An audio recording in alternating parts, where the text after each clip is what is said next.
partitë politike, pra si do të paraqiten dhe në fakt, cili është, po themi, bloku përballë Kurtit, i cili në dhjetor i fitoi 51% të zgjedhjeve. A ka mundësi pra opozita e sotshme, shtu këtu edhe Vjosa Osmani, ta bëj përmbysjen e madhe, cilat janë aktualisht sondazhet e fundit, do të flasim sonte në presin. Këtuar kam Ilir Mirenën nga Periskopi Mirama. Ilir, mirë se erdhe. Kolegu Burim Ramadani Mirama, mirë se erdhe. Mirama, faleminderit. Valen Cyla nga Metro Mirama, mirë se erdhe. Albert Rasvegjaj, panelist Mirama, mirë se erdhe. Dhe Durim Jashash, Mirama, Mirama, faleminderit. Ilir, po nisim me juve. Në fakt kënë disa ngjarje, por ai ishte ftesë e Kurtit, por që u harru shpejt, meqense doli pastaj pjesat e marrëveshja e negociuar në Bruksel, disa herë radhazin takimet cilat simas pra nuk është që jenë bo publike, po një marrëveshje do më thonë se për Bashkimin Evropian, që në Serbi nuk është që se panë si një fitore të tyre. Po me unal, fillimisht e kjo ftesa që Kurti e bani për krerët e partive opozitare, kjo menej është veç për me ble një argument shtes që çfarë do që sjell, çfarë do vendimi që sjell gjykata kushtetuese, me pas një argument para elektoratit vet, me thonë që unë provova edhe një herë me i taku, provova edhe një herë ja vëllash një shans, këta prap refuzuan, kështu që atë ftesë që ka qenë absurde, masi gjithë kush është ka e pret vendimin gjykatës kushtetuese, u konë absurde me basi ftese, po me gjithatë zoti Kurti ka bo për efekt elektoral, si një kartë tardshme për me përdorë. Të kjo marrëveshja për njohjen e dokumenteve dhe integrimin e struktura paralele në sistemin e Kosovës, kjo në menej është qajo pjesa që ka vazhdu prej marrëveshjes së Ohrit në vitin 2023. Të thotë kjo është pjesë që asoj pakoje, ku zoti Kurti po i shkon krijimit të zajednicës, si me thonë, nga bishti. Të thotë po krijojnë teren, po krijojnë situata, po krijojnë integrime për komunitetin serb, që në fund ka me kulmu me zajednicën. Kështu që kjo është në qatë funksion. Edhe ma e çuditshme është edhe heshtja opozitës, e cila pat një reagim shumë të vakët. PDK-ja protestoi në fakt. Për këtë Rinia Partisë Demokratike, muna me fol edhe për protestën e PDK-s. Reagimi i tyre ke shumë i vakët, këtë janë të e pritë qatë vendim të gjykatës tu që tash s'bën me bo opozit, veç du të me pri dhe me 31 mars.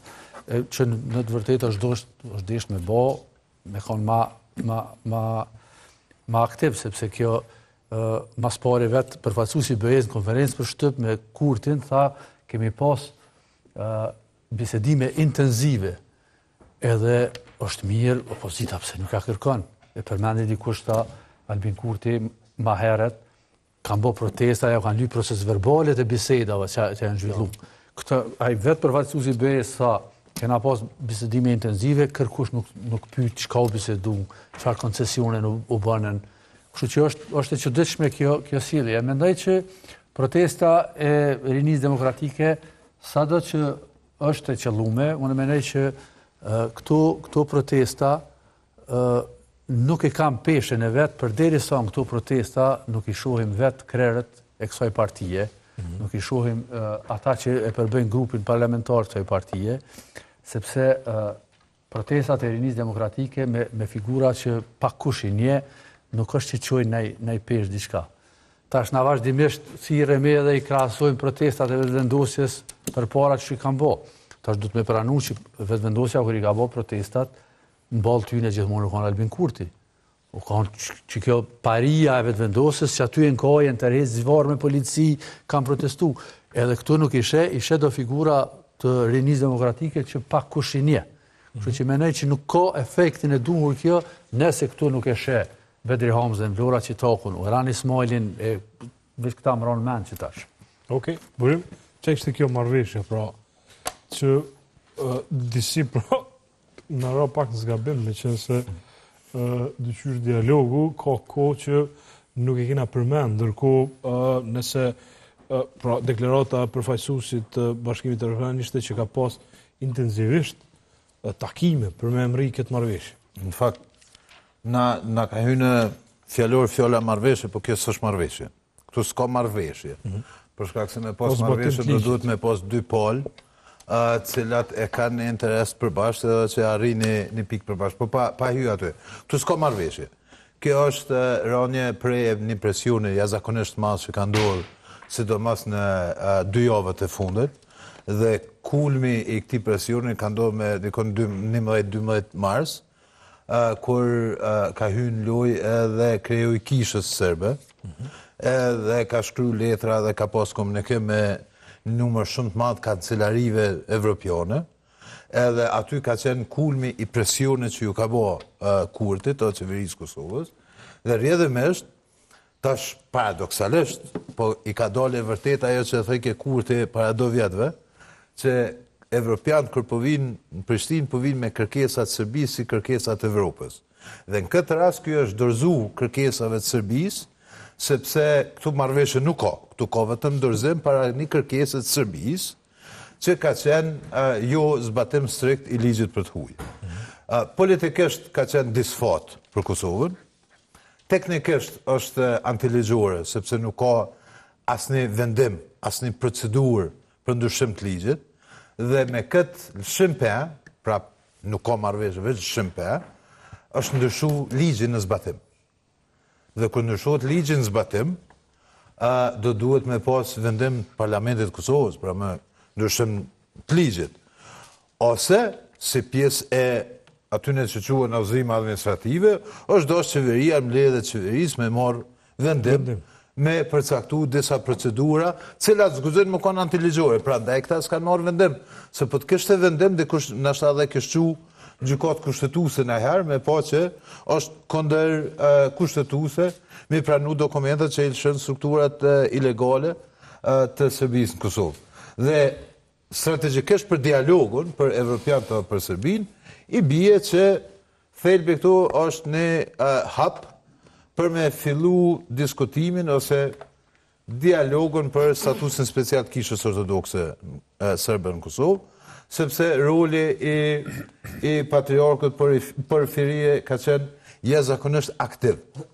Pra, po e tham ma shkoqën, që ky vendim me lëshu pe në presion ka qenë kryesisht për shkak të rolit tepër të madh që e ka pas patriarku Porfirie i kishës serbe, e sidomos në 2 javët e fundit para se me fillu ky zbatimi i strikt. E në anën tjetër është e interesant, se Iliri tha për reagimin e vakët ose të dopt të opozitës, është interesant po ashtu që në numër ambasadash në Kosovë kanë shumë mesazhe, kanë bërë takime, kanë folë me njerëz në Kosovë që kërcysh mos me reagu, sepse finally përfundimisht Kurti po bëhet good guy, po bëhet djalë i mirë në dialog, po bëhet konstruktiv, edhe mos e prishni për këto. Jo, unë jam ka arsyetoj, jam ka ta mshtes që të reagimin e dopt që ka qenë. Dhe të ulirë të pjesa e parë që thatë kë ftesa për opozitën e këtu, unë po menoj që Kurti në pamjen e vetë e pret që gjykata kushtetuese me rrëzu dekretin e presidentës Osmani, dhe prandaj është e përgatit të rrinin. Pra është i bindun, këtë vetë vendosër të bindun që... Sa e di është i bindun që do të ketë 60 ditë shtesë pra i bie në dekreti presidentës. Okej, Valon? Po pikës pare, po të ndodhë të kjerë një qeveria tjetër që si Kurti shkon i pare që i kishë bloku me aeroporte, me kufije, me ndërtesa qeveritare, me kejtë. Kjo është ajo që jemi mësu me pa Kurtin kur ka pas diqka marrëveshje midis qeverisë Kosovës dhe asaj të Serbisë.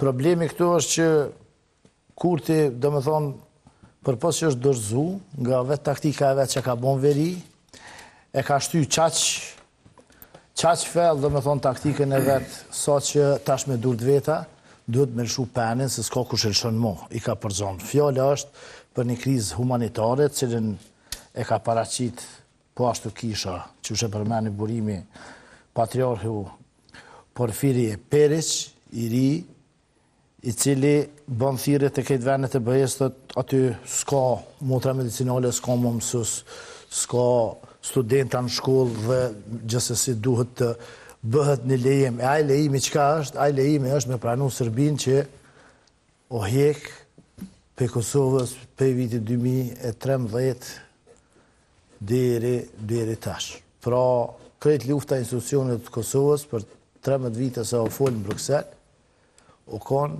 mos mi njoft strukturat paralele, dokumentat e tyne, mjeshtisë sërbë me bo pjesë institucione mrena, pra Albin Kurti i ka përzon krejt edhe në fund e njoft e nishin. Pra u këthy në pikën 0. Pse s'ka reagim nga opozita, unë mendoj që opozita është me një goditje dhe depresion të madhë me këtë 51%. Edhe sikur se më jap zor ku me ditë se sa janë të bindën që ky popull i Albin Kurtit nuk i beson fort.